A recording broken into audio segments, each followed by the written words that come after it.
नमस्कार दोस्तों, जन मुद्दों की बात धर्मराज के साथ मेरे शो में आप सबका स्वागत है। आज लोकसभा चुनाव 2024 का दूसरे चरण का चुनाव संपन्न हो गया। बिहार लोकसभा सीट बहुत ज़रूरी है क्योंकि 2019 के लोकसभा सीटों की अगर बात करें तो भाजपा ने प्रचंड जीत बिहार में दर्ज की थी। 40 लोकसभा सीट में से बिहार में 39 सीटें भाजपा जदयू गठबंधन को गई थी, जबकि मात्र एक सीट पर जो जीत दर्ज की थी वह वहां की सबसे बड़ी क्षेत्रीय पार्टी राजद की नहीं थी बल्कि कांग्रेस की थी। जी हां, आप सही सुन रहे हैं। राजद भले ही जमीन पर बहुत ही मजबूत पकड़ रखती है, लेकिन लोकसभा चुनाव की अगर बात करें तो 2019 में निराशाजनक प्रदर्शन आरजेडी ने किया था, राजद ने किया था। 2024 का लोकसभा चुनाव बहुत मामलों में दिलचस्प है। उसमें भी सबसे दिलचस्प चुनाव हुआ है पूर्णिया नाम के लोकसभा में। पूर्णिया में त्रिकोणीय कड़ा मुकाबला है, जिसमें एक तरफ राजद की सबसे मजबूत प्रत्याशी बीमा भारती लड़ रही हैं, दूसरी तरफ वहां के जीते हुए लोकसभा के सदस्य संतोष कुमार उर्फ संतोष कुशवाहा लड़ रहे हैं, और तीसरे निर्दलीय चुनाव लड़ने के लिए आ गए अचानक से पप्पू यादव, राजेश रंजन उर्फ पप्पू यादव। पूर्णिया से पप्पू यादव पहले भी सांसद रह चुके हैं, बल्कि पप्पू यादव सबसे पहले निर्दलीय नेता के रूप में उन्होंने राजनीति में कदम रखा था। बाद में उन्होंने कई राजनीतिक पार्टियों से चुनाव लड़ते रहे हैं, जीतते रहे हैं।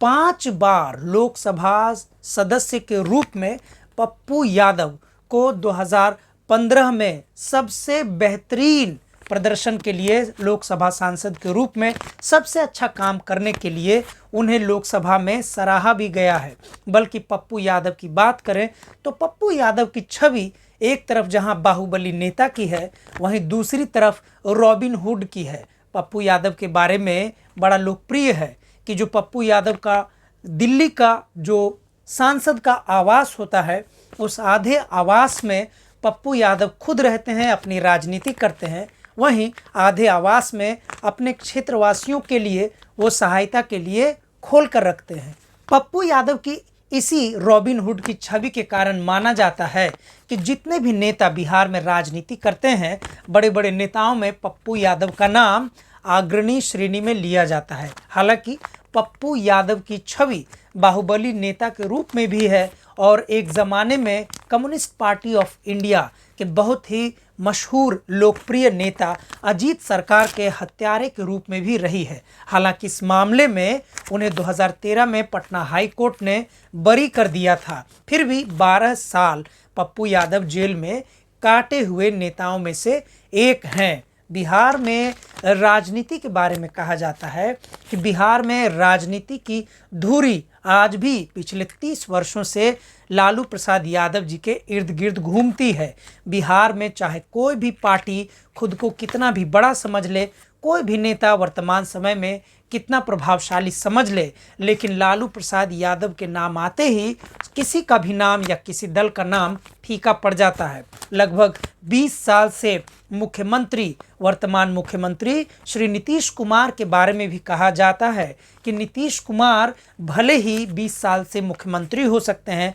करीब 20 साल पूरा करने को हैं, लेकिन उनकी छवि अभी भी लालू यादव के मुकाबले कम आंकी जाती है। भले ही लालू प्रसाद यादव की पार्टी पिछले 15 वर्षों से सीधे सत्ता में नहीं है, लेकिन सत्ता से बहुत दूर भी नहीं है। ऐसे में जब पप्पू यादव, जिन्होंने जन अधिकार पार्टी 2015 में बनाई थी, क्योंकि 2014 में जब वे लोकसभा का चुनाव जीतकर संसद में पहुंचे थे, उसके बाद उन्हें आरजेडी से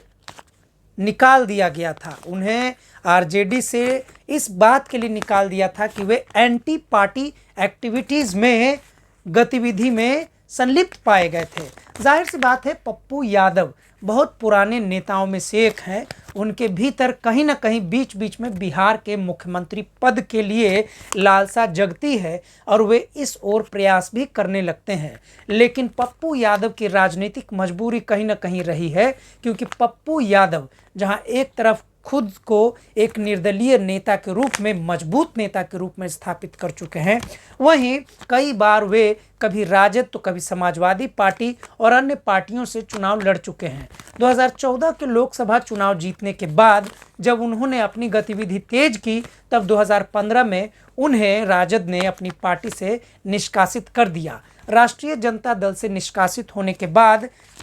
पप्पू यादव ने जन अधिकार पार्टी नाम से अपनी पार्टी बनाई। लेकिन जब उन्होंने अपनी पार्टी बनाई और जब उसके बाद वे चुनाव लड़ने गए, तो बहुत सारे सीटों पर चुनाव लड़ने के बावजूद जन अधिकार पार्टी को बहुत बड़ी सफलता हाथ नहीं लगी, बल्कि यूँ कहे कि जन अधिकार पार्टी पूरे बिहार विधानसभा चुनाव में मात्र 2% वोट ही ले आ पाई। और जबकि उसके बाद 2019 के लोकसभा चुनाव में राजेश रंजन पप्पू यादव की करारी हार हुई मधेपुरा में, और उसके बाद से 2020 के विधानसभा चुनाव में भी चंद्रशेखर यादव, राजद के चंद्रशेखर यादव से पप्पू यादव को हार का मुंह देखना पड़ा। वैसे पप्पू यादव के बारे में बहुत आत्मविश्वास से कोई भी समर्थक जो पप्पू यादव को समर्थन करते हैं, वे समर्थन से एक हाथ आगे चले जाते हैं और वो पप्पू यादव को मसीहा के रूप में स्थापित करने लगते हैं। पप्पू यादव अपने आप को सुलभ नेता, सबसे सुलभ नेता के रूप में शुरू से ही पेश करते रहे हैं, जिसका सीधा सीधा लाभ आप देख सकते हैं कि उन्हें मिलता रहा है, क्योंकि निर्दलीय कई बार वे जीत हासिल कर चुके हैं। उनके बारे में कहा जाता है कि पप्पू यादव बिहार में चंद नेताओं में से हैं जो सिर्फ एक फ़ोन कॉल पे अपने समर्थकों की सहायता के लिए चले आते हैं। हालांकि सच क्या है यह भी हम देख रहे हैं कि जिस पप्पू यादव की छवि एक फ़ोन कॉल पर चले आने की है, आखिर ऐसी क्या बात है कि पप्पू यादव लगातार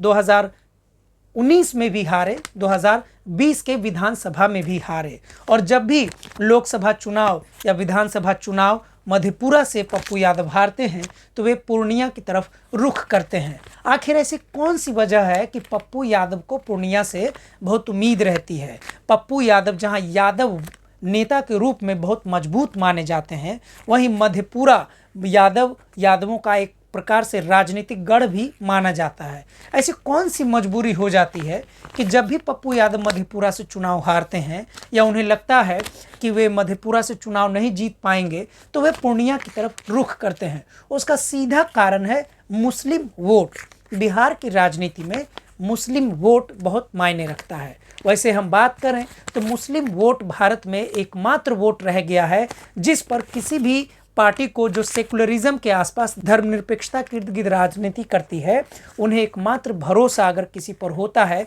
तो वह है मुस्लिम वोटर। पूर्णिया लोकसभा के बारे में जैसी खबरें देखने को आई, एक जदयू समर्थक, नीतीश कुमार के समर्थक ने पूर्णिया लोकसभा पर चुटकी लेते हुए कहा, पप्पू यादव के लोकसभा चुनाव लड़ने की शैली पर चुटकी लेते हुए उन्होंने फेसबुक पर लिखा कि 2024 में पूर्णिया लोकसभा वही है जो 2019 में बेगूसराय लोकसभा था। कहने का मतलब है कि 2019 में जो लोकसभा का चुनाव हो रहा था बिहार में, उसमें बेगूसराय में भी ऐसे ही बड़ा मज़ेदार चुनाव हो रहा था, जिसमें जहां पूरी मीडिया में कन्हैया ही छाए हुए थे, वहीं जब रिजल्ट आया तो कन्हैया 1-2 लाख वोटों से नहीं बल्कि 2.5-3 लाख वोटों से पीछे थे। बल्कि यूँ कहा जाए कि अप्रत्याशित जीत गिरिराज सिंह ने बेगूसराय में अगर दर्ज की तो उसका श्रेय किसी और को नहीं बल्कि कन्हैया को ही जाता है, क्योंकि बेगूसराय में जहां लोकसभा सीट के बारे में कहा जाता है कि वह शुरू से भूमिहार जाति का एकमात्र क्षेत्र रहा है, भूमिहार जाति के ही नेता वहां बहुत लंबे समय से जीतते रहे हैं। ऐसे में कन्हैया कुमार जो सीट पर भूमिहार होने के कारण चुनाव लड़ने गए थे, बेगूसराय में गिरिराज सिंह को वहां कन्हैया के खिलाफ, आरजेडी के खिलाफ लड़ने को भेजा गया था। ऐसे ही पूर्णिया के बारे में कहा जा रहा है, जो पूर्णिया के बारे में छवि है कि वहाँ मुस्लिम और यादव की संख्या काफ़ी प्रभावशाली है, और राजद यानी राष्ट्रीय जनता दल की भी जो मुख्य राजनीतिक समीकरण है वह मुस्लिम यादव का ही है। पप्पू यादव अपने भाषण के लिए, अपनी लोकप्रियता के लिए जाने जाते हैं, लेकिन ऐसी बात नहीं है कि लोकप्रियता के बावजूद पप्पू यादव जीत ही जीतते ही रहे हैं, बल्कि हार का मुंह भी उन्हें देखना पड़ा है। और जब भी पप्पू यादव पहले पुराने समय में सदन से बाहर होते थे तो उस वक्त लालू प्रसाद यादव जी उन्हें सदन में बढ़ाने में, सदन में भेजने में सहायक रहे हैं। लेकिन इस बार जब लालू प्रसाद जी के बेटे तेजस्वी यादव चुनावी रणनीति में हैं, चुनावी राजनीति में हैं और उनको उनकी उनकी चुनावी प्रतिभा की जांच हो रही है, ऐसे में यह बड़ा ज़रूरी हो जाता है कि जब पप्पू यादव को टिकट नहीं दिया गया है और तेजस्वी यादव अपने पूरे राजनीतिक शक्ति को उन्होंने पूर्णिया लोकसभा सीट में झोंक दिया है, ऐसे में यह देखना दिलचस्प होगा कि क्या लोकसभा सीट में, लोकसभा चुनाव में पूर्णिया से पप्पू यादव की जीत होगी। अगर पप्पू यादव की जीत होती है तो इसके क्या मायने हैं? अगर पप्पू यादव की जीत होती है तो इसके मायने ये होंगे कि जिस राजनीतिक चतुराई के लिए लालू प्रसाद यादव जाने जाते रहे हैं, जाहिर सी बात है तेजस्वी यादव की छवि को गहरा धक्का लगेगा, क्योंकि तेजस्वी यादव की एक रैली में दिया हुआ भाषण अभी बहुत वायरल हुआ, जिसमें तेजस्वी यादव कहते पाए गए कि अगर आप इस चुनाव में बीमा भारती, जो राजद की लोकसभा की प्रत्याशी हैं, अगर आप उनको वोट नहीं कर रहे हैं, इसका मतलब आप कहीं ना कहीं भारतीय जनता पार्टी गठबंधन, जदयू गठबंधन के संतोष कुशवाहा को यानी एनडीए अलायंस को आप मजबूत कर रहे हैं। हालांकि यह दिलचस्प है, इसमें कहीं ना कहीं एक प्रकार से सच्चाई भी दिखती है कि जिस भाजपा नेतृत्व और भाजपा जदयू गठबंधन का दावा है अधिक से अधिक सीट जीतने का, 2019 में वे ऐसा जीतकर 39 सीटें जीतकर दिखा भी चुके हैं। ऐसे में तेजस्वी यादव की यह बात गलत नहीं है। हालांकि पूरी मीडिया में पप्पू यादव की तरफ से तेजस्वी यादव को बदनाम किया गया और यहाँ तक झूठ बोला गया कि तेजस्वी यादव ने ये कहा रैली में कि अगर आप राजद की बीमा भारती को चुनाव में वोट नहीं करेंगे तो आप एनडीए अलायंस को वोट करेंगे। यह सरासर झूठ था, बल्कि वे राजद के तेजस्वी यादव ये कहना चाह रहे थे, मैंने भी वीडियो सुना, बहुत सारे अखबारों ने भी भ्रामक खबरें ही लिखी। उन्होंने यह कहा जो हर राजनीति में प्रत्येक दल अपने आप का बचाव इसी प्रकार से करता है कि यदि आप इस दौर में जहां पूरे देश में भाजपा नेतृत्व को हराने के लिए, मोदी सरकार को केंद्र से हटाने के लिए जहां इंडिया गठबंधन तैयार किया गया और खुद पप्पू यादव कांग्रेस में शामिल हुए और उन्होंने भाजपा को हराने का बीड़ा उठाया, ऐसे में राजद के प्रत्याशी के खिलाफ यानी इंडिया गठबंधन के प्रत्याशी के खिलाफ पप्पू यादव का निर्दलीय नेता के रूप में पर्चा भरना कहीं ना कहीं यह उनकी राजनीतिक स्वार्थ को दिखाता है। पप्पू यादव अगर बहुत अधिक वोट काट लेंगे तो यह भी संभव है ऐसे समय में जहां पूरे देश में पहले फेज यानी पहला चरण और दूसरे चरण के चुनाव में यह कयास लगाया जा रहा है कि भारतीय जनता पार्टी को बहुत सारे लोकसभा सीटों पर निराशा हाथ लग सकती है। लेकिन अगर आप गौर से बहुत सारे लोकसभा सीटों पर देखेंगे तो लगभग सीटों पर पप्पू यादव जैसे मजबूत कैंडिडेट निर्दलीय के रूप में बहुत सीटों पर लड़ रहे हैं और जाहिर सी बात है कि इसका फायदा कहीं ना कहीं भाजपा को हो सकता है, क्योंकि राजद का जो वोटर है यादव मुस्लिम, वही वोटर पप्पू यादव का भी पूर्णिया लोकसभा सीट पर है। जबकि संतोष कुशवाहा की बात करेंगे तो वहाँ पे कुशवाहा जाति के लोग, कुछ मुस्लिम और अन्य जो गैर यादव हैं और गैर हिंदुओं में जो यादव हैं और बहुत सारे मुस्लिम भी हैं, वे भी जदयू की तरफ अपना रुझान रखते हैं। 20 साल से नीतीश कुमार के बारे में कहा जाता है कि वे कभी भी चुनाव लड़ते हैं तो बहुत हाइप करके चुनाव नहीं लड़ते हैं। चारों तरफ यह नहीं दिख रहा होता है कि नीतीश कुमार चुनाव जीतने जा रहे हैं, फिर भी वो चुनाव जीत जाते हैं। क्या संतोष कुशवाहा की किस्मत भी ऐसे ही होगी?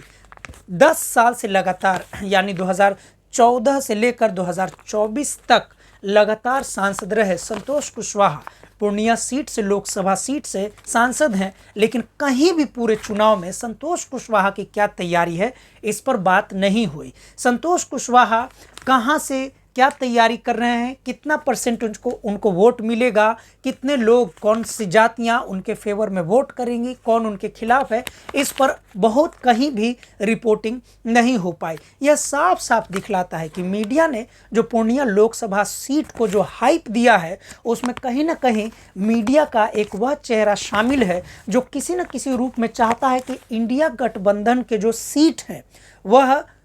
किसी न किसी प्रकार से भाजपा जदयू के खाते में जाए, क्योंकि राजद और पप्पू यादव के बीच में कंपटीशन तो पूर्णिया लोकसभा सीट पर दिख रहा है, लेकिन यह नहीं दिख रहा है कि वहां के जो वर्तमान सांसद हैं, जो सिटिंग एमपी हैं संतोष कुशवाहा, आखिर वो आसानी से मानने वाले हैं। हम सभी जानते हैं कि नीतीश कुमार जब चुनाव लड़ते हैं तो वे चुन चुन कर कैंडिडेट को टिकट देने के लिए जाने जाते हैं। गौरतलब है कि मधेपुरा में ही जहां के खुद पप्पू यादव हैं, लेकिन पूर्णिया में जाकर वो खुद को पूर्णिया के बेटा के रूप में पेश करते रहे हैं। यह बड़ा ही दिलचस्प है। पप्पू यादव कोई नौसिखिए नेता नहीं है, बहुत मंझे हुए नेता है, लेकिन यह भी कहना ज़रूरी है कि पप्पू यादव को भी कहीं ना कहीं यह गलतफहमी थी। 2015 में उनको लगता था कि वे इतने बड़े नेता हो चुके हैं, इतने मजबूत ज़मीनी नेता हो चुके हैं कि वह अपनी पार्टी बनाएंगे, जन अधिकार पार्टी बनाएंगे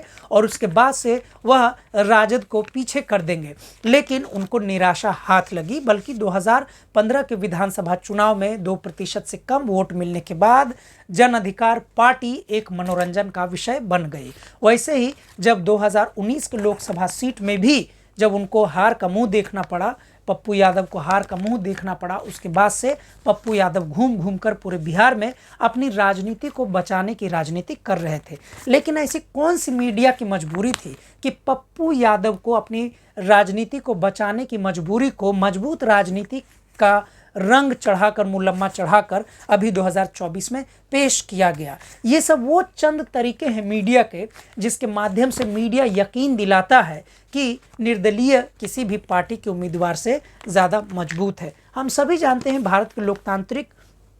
पद्धति में यह कोई बहुत बड़ी बात नहीं है जब निर्दलीय प्रत्याशी, वह भी प्रत्याशी अगर पप्पू यादव जैसा हो तो जीत सकते हैं। लेकिन ऐसे समय में जहां पर 400 लोकसभा सीटों पर जीत का दावा भाजपा के नेता और खुद प्रधानमंत्री नरेंद्र मोदी कर रहे हैं और 10 साल से भारत के आवाम की हालत ख़राब है, बेरोज़गारी आसमान छू रही है, महंगाई आसमान छू रही है, मुसलमानों पर सीधा हमला है, दलित पिछड़ों के हक को मारा जा रहा है। ऐसे में पप्पू यादव जैसे मजबूत नेता अगर इंडिया गठबंधन के खिलाफ बहुत सारी सीटों पर लड़ रहे हैं और ऐसे में अगर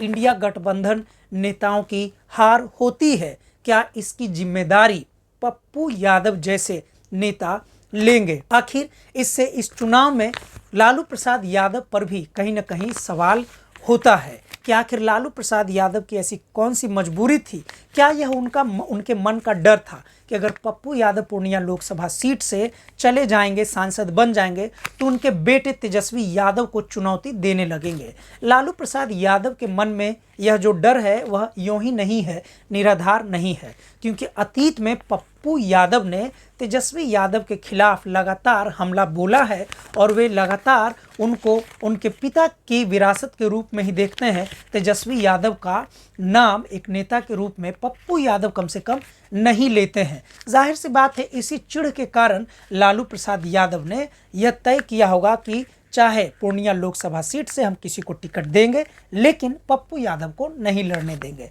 हालांकि जहां पर राजद के बारे में कहा जाता है कि वह खुद एक यादव बहुल पार्टी है और इसी प्रकार से पूर्णिया लोकसभा सीट में गंगौता जाति से आने वाली बीमा भारती को देना कहीं ना कहीं एक तुरूप का इक्का, यानी कि वहां जीत दर्ज हो सकती है, क्योंकि बीमा भारती की अपनी जाति के लोग वोट करेंगे, राजद के कारण यादव मुस्लिम का वोट आएगा और बहुत सारे ऐसे लोग कांग्रेस के समर्थक भी कहीं ना कहीं राजद को वोट करेंगे। ऐसे में क्या यह संभव है कि संतोष कुशवाहा जो सिटिंग एमपी हैं वो जीत पाएंगे? हालांकि डिबेट ही उल्टा मीडिया में हो रहा था, वहाँ सिटिंग एमपी को हराने की बात कम और आरजेडी पप्पू यादव के बीच में संघर्ष ज़्यादा हो रहा था। यह दिलचस्प विषय होगा, यह दिलचस्प होगा देखना कि 4 जून को जब ईवीएम खुलेगा तो ईवीएम के बक्से से कौन निकलेगा, इंडिया गठबंधन के प्रत्याशी बीमा भारती या पप्पू यादव या सिटिंग एमपी संतोष कुशवाहा। पप्पू यादव की राजनीति, ऐसा लगता है कि अगर 2024 में हार जाएंगे तो भारतीय राजनीति में उनका वापस करना लगभग मुश्किल हो जाएगा। इसका कारण यह नहीं है कि पप्पू यादव राजनीति छोड़ देंगे, बल्कि इसका कारण यह हो सकता है कि लालू प्रसाद यादव ने और नीतीश कुमार ने जिन जिन राजनेताओं को अपने समय में निशाने पर लिया है, उनकी राजनीति बिहार में खत्म हो गई है। क्या पप्पू यादव की राजनीति खत्म होने के कगार पर पहुंच चुकी है? यह बताएगा 4 जून का रिजल्ट। तब तक आप मेरे चैनल को देखते रहिए। शुक्रिया, धन्यवाद।